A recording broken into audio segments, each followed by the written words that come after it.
2014 ఎన్నికల ముందు చంద్రబాబు నాయుడు అనేక హామీలు ఇచ్చారని, కానీ ఆ హామీలు ఒక్కటైనా నెరవేర్చాడా అని వ్యవసాయ శాఖ మంత్రి, వైసీపీ సర్వేపల్లి అభ్యర్థి కాకాని గోవర్ధన్ రెడ్డి ప్రశ్నించారు. నెల్లూరు జిల్లా ముతుకూరు మండలం కృష్ణపట్నం గ్రామ పంచాయతీలో కాకాని గోవర్ధన్ రెడ్డి ఎన్నికల ప్రచారాన్ని నిర్వహించారు. వైసీపీ మండల అధ్యక్షుడు మెట్టా విష్ణువర్ధన్ రెడ్డి, నాయకులు రాగాల వెంకటేశ్వర్లు, రాగాల కోదండరామయ్య తదితరులతో కలిసి కాకాని ప్రచారంలో పాల్గొన్నారు. ఈ సందర్భంగా ఆయన మాట్లాడుతూ 2019లో జగన్మోహన్ రెడ్డి ఇచ్చిన హామీలను 99% నెరవేర్చారని పేర్కొన్నారు. అదేవిధంగా 2000 ఉన్న పెన్షన్ ను 3000 రూపాయలకు పెంచుకుంటూ పోతానని చెప్పిన మాటను నిలబెట్టుకున్న ఘనత సీఎం జగన్మోహన్ రెడ్డికే దక్కుతుందన్నారు. రాష్ట్రంలో అభివృద్ధి, సంక్షేమం కొనసాగాలి అంటే మళ్లీ ముఖ్యమంత్రిగా జగన్మోహన్ రెడ్డిని గెలిపించుకోవాలని కాకాని కోరారు. ఈ కార్యక్రమంలో గ్రామ సర్పంచ్ మోచర్ల వజ్రమ్మ, వైస్ ఎంపీపీ విజయలక్ష్మి, మాజీ సర్పంచ్ వెంకరత్నయ్య, దినేష్ తదితరులు పాల్గొన్నారు.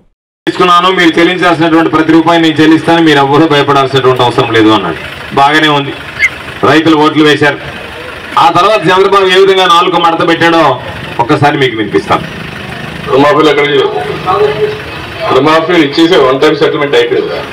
ఇంకేం చేస్తారు? పూర్తిగా చేస్తారే. ఆ రోజు ఏదైతే చెప్పామో వాళ్ళకి ఇవ్వాల్సినటువంటి 1.5 lakh 1 టైం అన్నారు. 1 టైం ఇచ్చేసాం. పూర్తిగా చేస్తాను ఎవరు చెప్పారు? నువ్వు చెప్పుకోవట్లా. అది 1 రూపాయి కూడా మీరు కట్టాల్సినటువంటి అవసరం లేదని ఎన్నికలకు ముందు చెప్పాడు. అధికారంలోకి వచ్చిన తర్వాత పూర్తిగా చేస్తానని ఎవరు చెప్పారు? నువ్వు అనుకుంటే ఎట్లా అని చెప్పి ప్రశ్నించాడు. మహిళలకు సంబంధించి రుణమాఫీ అన్నాడు, మోసం చేశాడు. ఇంటికి ఒక ఉద్యోగం అన్నాడు, మోసం చేశాడు. నిరుద్యోగ వృత్తి అన్నాడు, మోసం చేశాడు. చంద్రబాబు మొత్తం 607 హామీలు ఇచ్చాడు ఆ పుస్తకంలో. ఆ తర్వాత ఆ పుస్తకాన్నే మాయం చేశాడు. 6 హామీలు కూడా నిలబెట్టుకున్నటువంటి నేపథ్యం లేదు. ఈరోజు జగన్మోహన్ రెడ్డి గారు చెప్పారు 2019లో రైతులకు సంబంధించి 4 విడతల్లో 50,000 ఇస్తానంటే చెప్పిన దానికన్నా మిన్నగా 67,500 రూపాయలు రైతుల చేతిలో పెట్టినటువంటి ఘనత ముఖ్యమంత్రి జగన్మోహన్ రెడ్డి గారిని మేము అందరికీ తెలియజేస్తున్నాం. మహిళలకు సంబంధించి 4 విడతల్లో మీరు కట్టాల్సినటువంటి బకాయిలు నేను చెల్లించేస్తానని 4 విడతలు వైఎస్ఆర్ ఆసరా కింద సంఘ బంధాల మహిళల ఖాతాల్లో జమ చేసి మరలా ఈరోజు మహిళల దగ్గరకు వచ్చి అక్క చెల్లెమ్మల ఆశీస్సుల కోసం జగన్మోహన్ రెడ్డి గారు ధైర్యంగా మమ్మల్ని మహిళల దగ్గరికి పంపించడం జరిగింది అనేటువంటి విషయాన్ని ఈ సందర్భంగా మీ అందరికీ మనం చేస్తున్నాను.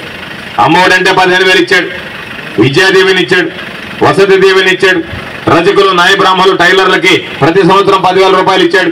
వాహన మిత్ర కింద ఆటో యజమానులకి, ట్యాక్సీ యజమానులకి 10,000 రూపాయలు ఇచ్చాడు. కాపు నేస్తామంటే 15,000 రూపాయలు ఇచ్చాడు. నేతను నేస్తామంటే 24,000 రూపాయలు ఇచ్చాడు. మత్స్యకార భరోసా అంటే 10,000 రూపాయలు ఇచ్చాడు. ఈ రాష్ట్ర చరిత్రలో ఏ ముఖ్యమంత్రి చేయనటువంటి విధంగా అనేక రకాలైనటువంటి కార్యక్రమాలు నెరవేర్చాడు. వైఎస్ఆర్ చేయూత కింద 18,750 రూపాయల కన్నా 4 విడతల్లో 75,000 ఇస్తానని మహిళల ఖాతాల్లో 75,000 రూపాయలు జమ చేయడం జరిగింది. చంద్రబాబు నాయుడు ఎన్నికలకి 2 నెలల ముందు వరకు 2,000 రూపాయల పెన్షన్ ఇస్తానని చెప్పి జగన్మోహన్ రెడ్డి గారు చెప్పినంత వరకు 1,000 రూపాయల పెన్షన్ ఇచ్చాడు. జగన్మోహన్ రెడ్డి గారు గుంటూరు ప్లేనరీలో మన ప్రభుత్వం అధికారంలోకి వస్తే 2,000 ఇస్తానని చెప్తే జగన్మోహన్ రెడ్డి గారికి ఓటేస్తామేనో కాబట్టి మనము 2,000కి పెంచుదామని 2,000 ఇచ్చాడు. ఎన్నికలకు 2 నెలల ముందు జగన్మోహన్ రెడ్డి గారు మొట్టమొదటి సంతకం 2,250 రూపాయల మీద పెట్టాడు. 2,500కి పెంచాడు. 2,750 రూపాయలు చేశాడు. 3,000 వరకు పెంచుకుంటూ పోతానన్నటువంటి మాట నిలబెట్టుకుంటూ ఈ జనవరి నుంచి 3,000 రూపాయలు అందించడం జరిగింది. ఈ దేశ చరిత్రలో 3,000 రూపాయలు పెన్షన్ ఇవ్వడమే కాకుండా ప్రతి నెల 1వ తేదీ కల్లా టంచనగా ఇంటి ముందు వాలంటీర్ నిలబెట్టి ఇంటి గుమ్మం తలుపు తట్టి 1వ తేదీ కల్లా మీరు ఎప్పుడు నిద్రలేస్తారా, మీ చేతిలో పెన్షన్ పెడతామని పేదవాడి ఇంటికి పెన్షన్ నడిపించినటువంటి ఘనత ఈ దేశ చరిత్రలో జగన్మోహన్ రెడ్డి గారిది అని చెప్పి మీ అందరికీ సందర్భంగా మనం చేస్తున్నాం.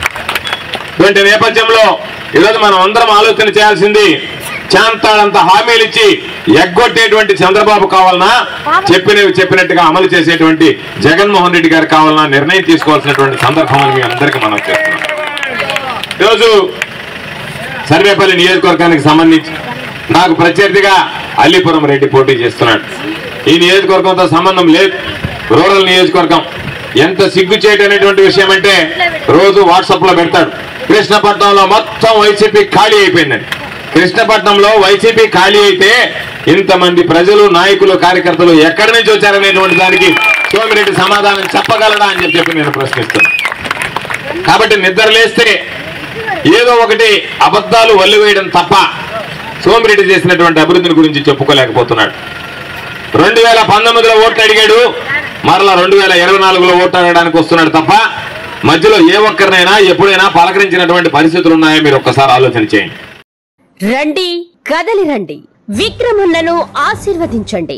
24వ తేదీ 4వ నెల బుధవారం ఉదయం 9 గంటల నుండి ఆత్మకూరు సత్రం సెంటర్ నుండి మున్సిపల్ ఆఫీస్ కు ర్యాలీగా వెళ్లి మన ప్రియతమ ఆత్మకూరు శాసనసభ్యులు శ్రీ మేకపాటి విక్రమ్ రెడ్డి గారు వైఎస్ఆర్ కాంగ్రెస్ పార్టీ అభ్యర్థిగా నామినేషన్ వేస్తారు. కావున ఈ నామినేషన్ ర్యాలీ కార్యక్రమంలో నాయకులు, కార్యకర్తలు, అభిమానులు, ప్రజలందరూ పాల్గొని జయప్రదం చేయవలసిందిగా మనవి. జై జగన్, జోహార్ వైఎస్ఆర్, జోహార్ ఎంజీఆర్. మన ఆత్మకూరు, మన విక్రమన్న. ఆదరించండి, ఆశీర్వదించండి.